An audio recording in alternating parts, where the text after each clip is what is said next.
Os 11, a partir do verso 20, vai dizer: quando, pois, os reunis no mesmo lugar, não é a ceia do Senhor que comeis, porque ao comerdes, cada um toma antecipadamente a sua própria ceia, e a quem tenha fome, ao passo que há também quem se embriague. Não tendes, porventura, casas onde comer e beber, ou menosprezares a igreja de Deus e envergonhares os que nada têm? Que vos direi? Louvá-los-ei? Nisto certamente não vos louvo, porque eu recebi do Senhor o que também vos entreguei. E o Senhor Jesus, na noite em que foi traído, tomou o pão, e tendo dado graças, o partiu e disse: isto é o meu corpo, que é dado por vós, fazei isso em memória de mim. Por semelhante modo, depois de haver ceado, tomou também o cálice, dizendo: este cálice é a nova aliança no meu sangue. Fazei isso todas as vezes que beberdes em memória de mim. Porque todas as vezes que comerdes esse pão e beberdes o cálice, anunciais a morte do Senhor até que ele venha. Por isso, aquele que comer o pão ou beber o cálice do Senhor indignamente será réu do corpo e do sangue do Senhor. Examine-se, pois, o homem a si mesmo, e assim coma do pão e beba do cálice. Pois quem come e bebe sem discernir o corpo, come e bebe juízo para si. Eis aí a razão, porque há entre nós muitos fracos e doentes, e não poucos que dormem. Amém? Deus amado, Pai querido, Jesus, eis aqui a tua palavra, Senhor. Eu te peço, Senhor, que eu diminua, mas que o Senhor seja gigante em nosso meio, meu Pai. Fala alto, fala claro, Senhor. Não nos deixe com dúvidas, Senhor. Antes nos instrua, meu Pai. Traga, Senhor, oh Deus, luz ao nosso pensamento, meu Pai. Faz de nós, Senhor, instrumentos da tua graça, Deus. Assim te oro, te agradeço, no nome de Jesus. Amém. E graças a Deus. Amém? Todo mês, vocês já devem ter reparado, né? Eu gosto, na mensagem da ceia do Senhor, falar da ceia do Senhor. Porque, apesar de parecer, e muitas das vezes parece, só um costume religioso, hoje nós falávamos até um pouco ainda sobre essa questão da religiosidade, mas a ceia do Senhor, ela traz em si mesma, a ceia ela é um meio de graça, ela é um dos sacramentos, e nós, os protestantes, só temos dois sacramentos, é basicamente o batismo e a ceia do Senhor, onde, entendendo como meio de graça, nós entendemos que é de modo sobrenatural o momento onde o próprio Senhor se faz presente em nosso meio, onde nós estamos ajuntados na comunhão do seu Espírito e na alegria de estarmos fazendo aquilo que Ele nos ordenou, né? Onde Ele nos ensina que discípulo e servo é aquele que faz aquilo que o Senhor lhe ordena, e assim nós o fazemos, nós nos reunimos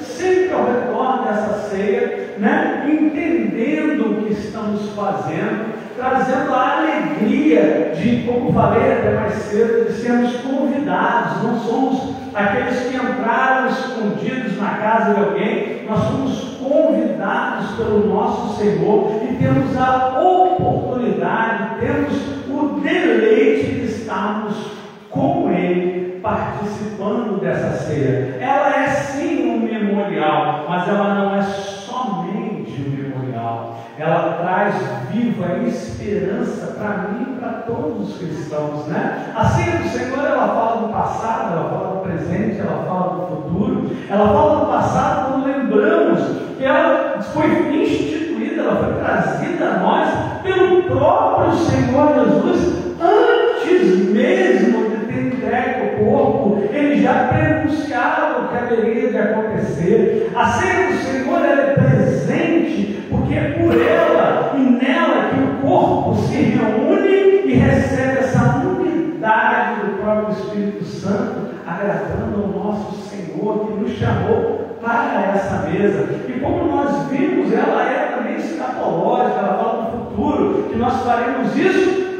até o dia da vinda do Senhor, ou seja, tendo certeza da sua vinda. Ela é um momento ímpar, um momento maravilhoso que nós não podemos deixar passar de forma aleatória. Nós temos de refletir sempre um pouquinho, ainda que uma breve reflexão. Um dos primeiros pontos que eu quero trazer é que é necessária a reverência.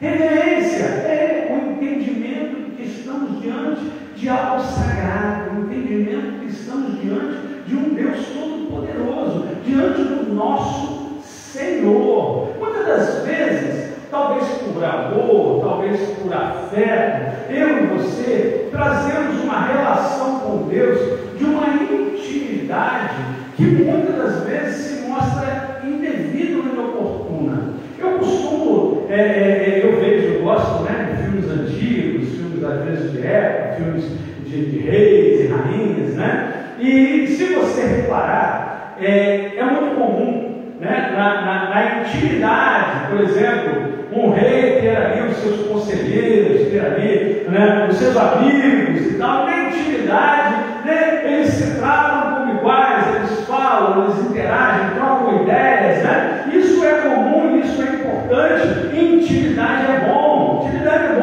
é quando o Senhor nos chama ao secreto do nosso quarto, e ali nós, com Ele, nós conversarmos, abrir o nosso coração, deixar que Ele conheça realmente aquele homem mau que nós somos, aquela pessoa pecadora que nós somos, exposta diante de Deus. Mas, quando diante do Rei, da sua figura soberana, eu e você temos de entender de que é necessária a devida reverência. Quando você olha para, por exemplo, o período do tabernáculo, que era quando o povo ainda estava no deserto, ainda não existia um templo, foi erguido um tabernáculo, uma tenda de adoração, onde a regra da adoração foi estabelecida pelo próprio Deus, onde no Santo dos Santos só entrava o sumo sacerdote, onde nós entendemos que quando alguém tentava fazer algo indevido, por exemplo, teve uma época que a arca não estava,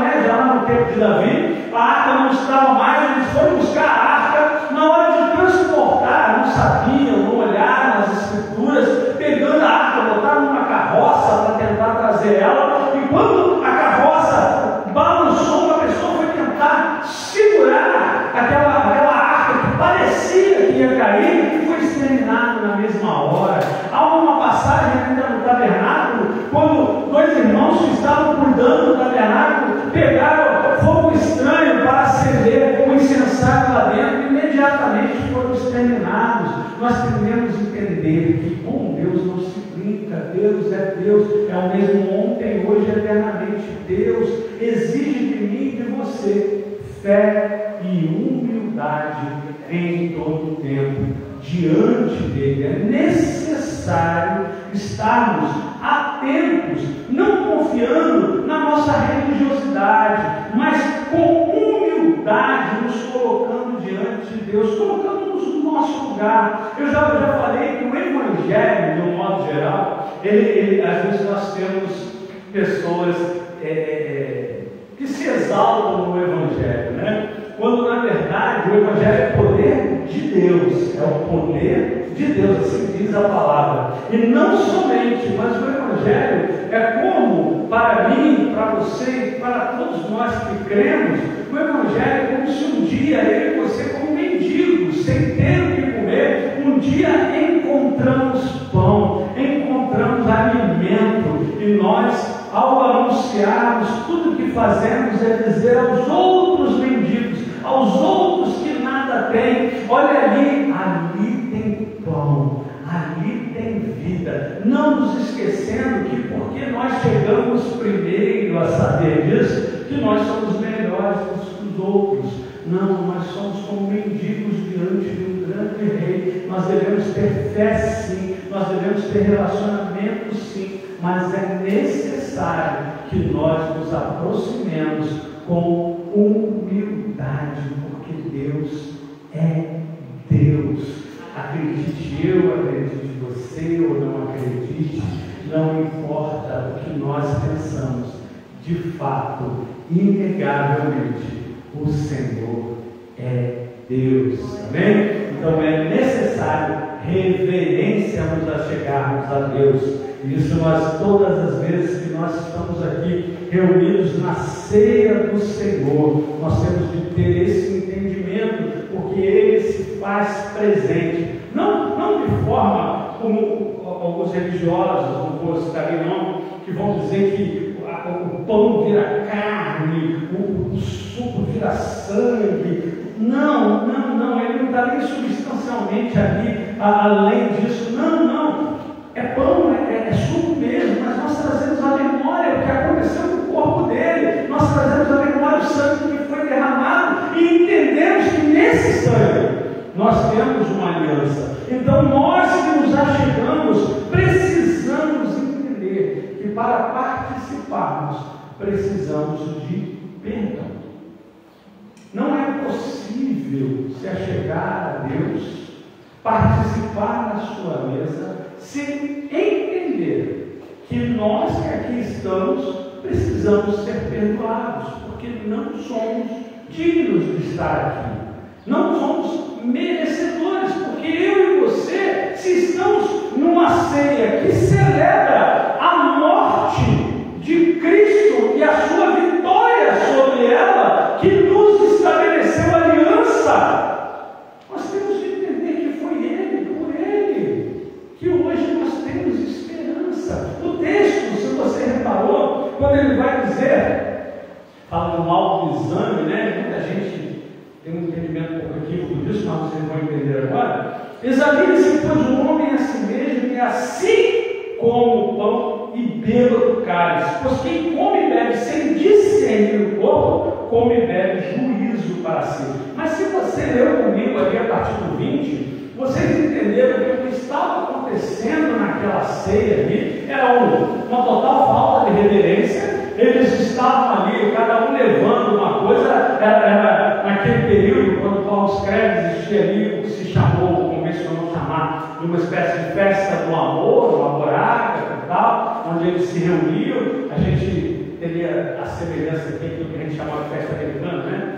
Cada um leva uma coisa, né? Vamos todos dividirmos, só que na prática estava se formando várias panelinhas dentro daquela igreja, né? Onde cada um ficava mais perto dos seus e nenhum não esperava o outro. Eles levavam, né? Aqueles que trouxeram bastante comida já se assentavam ali, ó, e comia, ou turma que bebia, já bebia ao ponto de ficar embriagado, e ainda tinham lá no meio deles aqueles que estavam passando fome, aqueles que não tinham nada para comer nem para beber, e eles não estavam nem aí.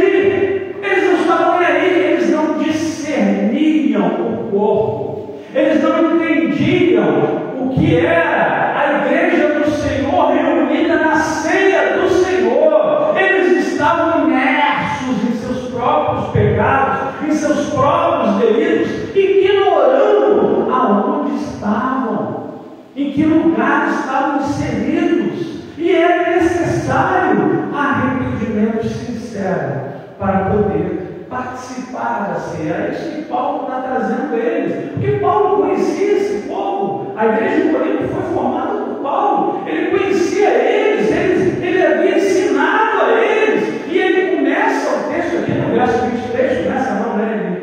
Ele destaca no texto, no verso 23, quando ele diz, porque eu recebi do Senhor o que também vos entreguei. Ele está dizendo, olha só, isso não é mudança da minha cabeça, não fui eu que disse que tinha que ser assim, não. Eu ensinei a vocês o que eu aprendi com o Senhor. Da mesma forma eu aqui, da mesma forma qualquer ministro do Evangelho vai ser transmitido a vocês, não aquilo que eu acho, não aquilo que eu quero, mas aquilo que a palavra de Deus nos ensina, que nós precisamos entender do que estamos envolvidos, no que estamos participando. Por isso, na hora que a ceia é servida, e volto a dizer, com reverência, nós recebemos o cálice, recebemos o pão, quando comemos, aguardamos uns aos outros, porque entendemos que juntos nós estamos mostrando que somos aqueles que, mesmo sendo pecadores,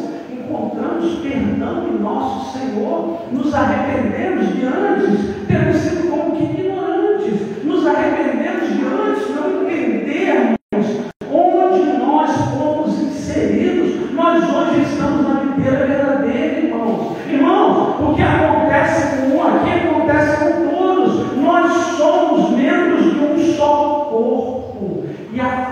falta de entendimento de fazer parte desse corpo é motivo de muitos estarem doentes e até mesmo morrendo, porque estão trazendo juízo para si. Mais cedo na EBD nós falávamos que há pessoas que frequentam a igreja, mas preocupados em parecer cristãos, mas interessados no momento religioso, achando que, já que eu participei desse rito, né, da ceia do Senhor, recebi aqui uma bênção, estou alimentado, estou abençoado por 30 dias, volto mês que vem para receber uma nova carga. Irmãos, é loucura. Isso mostra total falta de discernimento. Não entende aonde está. E se não entende aonde está, não é do corpo. E aí traz juízo para si como? Todo aquele que é do mundo ainda, todo aquele que é ímpio, todo aquele que é convictamente ainda permanece no pecado, esse é quem colocou Cristo na cruz. Porque foi pelos nossos pecados que Ele morreu. Foi o nosso pecado que levou Ele a entregar a própria vida. E se eu e você não conseguirmos nos arrepender desses pecados, nós continuamos sendo como algozes, continuamos sendo como inimigos de Deus, continuamos colhendo simplesmente o que o mundo tem para nós, e não aquilo de melhor que Deus tem. E aqui ele mostra, cuidado, às vezes a gente, tem muita gente muito pronta, né, a repreender, né, doenças, enfermidades, e aqui o Senhor disse que há muitos fracos e doentes e não poucos que dormem, aqui dormem no sentido de morrer, né, e aí nós vamos entender que aqui não é o diabo, não é a mão do Senhor. É a mão do Senhor pesando sobre a própria igreja, no sentido de o Senhor pesa a sua mão com disciplina, o Senhor pesa para que a igreja se arrependa, a mão do Senhor pesa para que através de um autoexame nós encontremos graça, nós sejamos restabelecidos, nós sejamos renovados, alimentados, fortalecidos para que caia por terra toda a consequência daquele que não pertence ao Senhor. Nós precisamos, irmãos, entender do que estamos participando, porque vem mês, vem ceia, vai ceia, e nós parecemos ignorar do que de fato estamos participando. O Senhor Jesus, nessa ceia que ele fala, que é ali no momento que ele está sendo traído, né? Você vai ver isso em João 14, eu acho interessante, que ele vai do 14 até ali o 17, ele conversando com cada um deles, inclusive no 14, se eu não me engano, no verso 6, que ele vai dizer que ele é o caminho, a verdade, a vida, né? Jesus descortinando ali a verdade, a salvação e o que haveria de acontecer com ele. Ele ainda não havia sido preso, ele ainda não havia sido martirizado, né? Nós estamos ali momentos antes que ele vai ser preso, lá no 18, João. Então nós entendemos que o Senhor já está deixando claro para aquele povo o que vai ser essa aliança, que essa aliança vai estar sendo estabelecida não é num pãozinho, não é num vinho ou num suco de uva, vai estar sendo estabelecida no martírio do corpo físico dele. Ele não foi sugestionado, ele não foi só ofendido, ele foi massacrado, ele foi moído, para que eu e você hoje pudéssemos ter a certeza de que mesmo o nosso pior dos pecados pode encontrar perdão. Alguém que não fui eu, alguém que não foi você, teve de ser moído por humanos cruéis, por homens cruéis, e ele foi crucificado e derramou todo o seu sangue. E ainda assim ele diz: mas esse sangue derramado é o novo cálice, é a nova aliança. Esse sangue não foi derramado em vão, esse sangue foi derramado com um propósito de nos resgatar. Então, irmãos, por favor, desprezem o momento da ceia do Senhor. É um momento sagrado, é um momento solene. É um momento, como eu digo, um meio de graça. Sabe o que é um meio de graça? Pessoas se convertem, às vezes, participando da ceia do Senhor. Digo, não comendo e bebendo do pão, mas estando presente na igreja, porque o comer e o beber é os que foram separados, é os que passaram pelo batismo, né? E hoje estamos aqui já participando desse corpo, participando desse cálice, mas pessoas que nunca às vezes entenderam, pessoas que estão às vezes na igreja, pessoas que ainda não entregaram suas vidas ao Senhor, elas são impactadas pela presença poderosa e irresistível do próprio Deus. Não é um momento qualquer. E por falar nisso, eu vou para o último tópico dessa reflexão, que nós precisamos entender.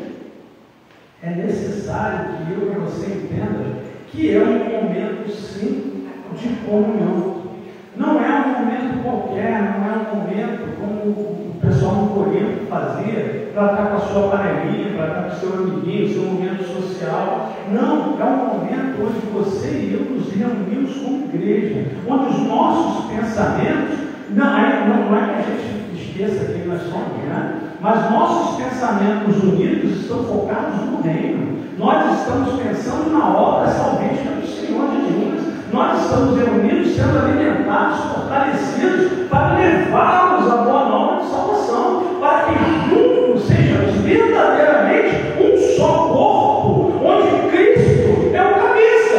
Não há como isso acontecer se nós tivermos um amor fingido. Não há como acontecer isso se nós não tivermos amor uns pelos outros. É necessário nós termos um amor entre nós ativo, ao ponto de podermos oferecer suporte uns aos outros, a ponto de um ou outro suprir a necessidade do outro. Irmãos, eu acho que todos aqui tiveram alguma experiência numa área de evangelismo, num momento de pregação do Evangelho para alguém. Às vezes eu não tenho uma palavra, às vezes eu não tenho nem como abraçar, mas eu estou com outros irmãos, eu faço parte de um grupo onde às vezes um vai falar, o outro vai abraçar, e eu vou estar ali só intercedendo, mas a obra do Senhor está acontecendo. O importante é fazer parte de um corpo que não fica inerte, porque inerte é um corpo morto, irmãos.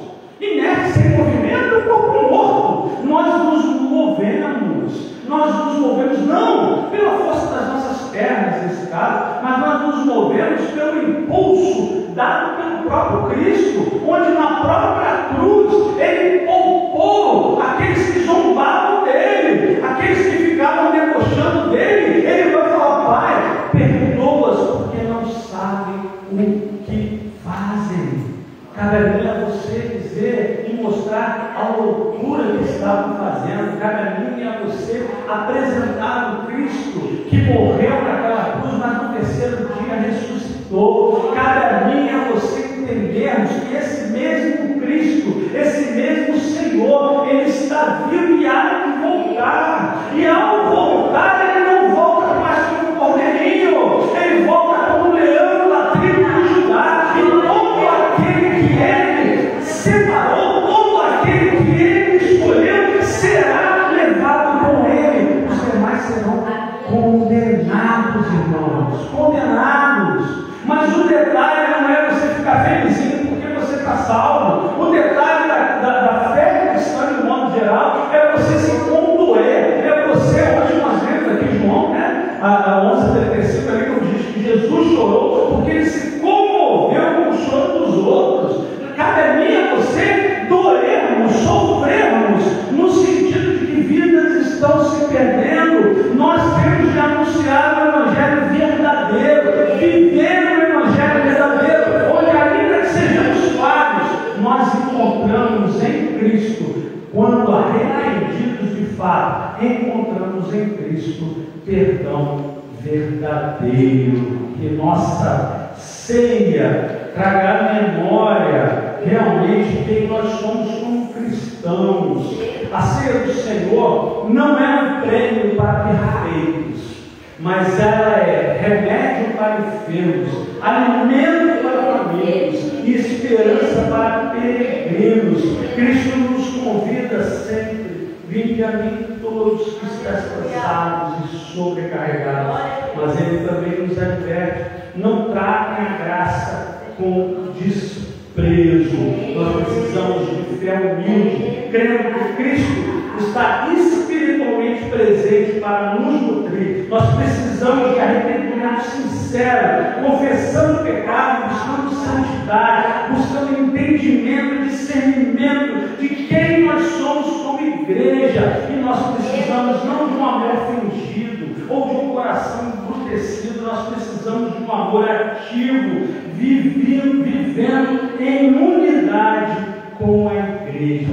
A ceia aponta para o passado da cruz, para o futuro glorioso da volta do nosso Senhor. A ceia é memória, comunhão e esperança. Ao nos aproximarmos, proclamamos com fé que Cristo morreu, Cristo ressuscitou e Cristo há de voltar. Amém? Que o Senhor Jesus complete essa reflexão em nossos corações. Estejamos orando. Deus amado, Pai querido, Senhor, graças te damos, Deus, por esse breve momento, Senhor, pedindo, Senhor, completa, Senhor, em nosso coração, nos dê discernimento, entendimento, meu Pai, e que possamos agora, Senhor, Deus, devidamente instruídos, Pai, participarmos da ceia, Senhor, conforme lhe agrada, meu Pai, não somente para a nossa alegria, não para o nosso deleite, Senhor, mas para nos mostrarmos: eis-nos aqui, Senhor, envia-nos a nós. Pai, assim te oro, grato no nome de Jesus. Amém. Graças a Deus.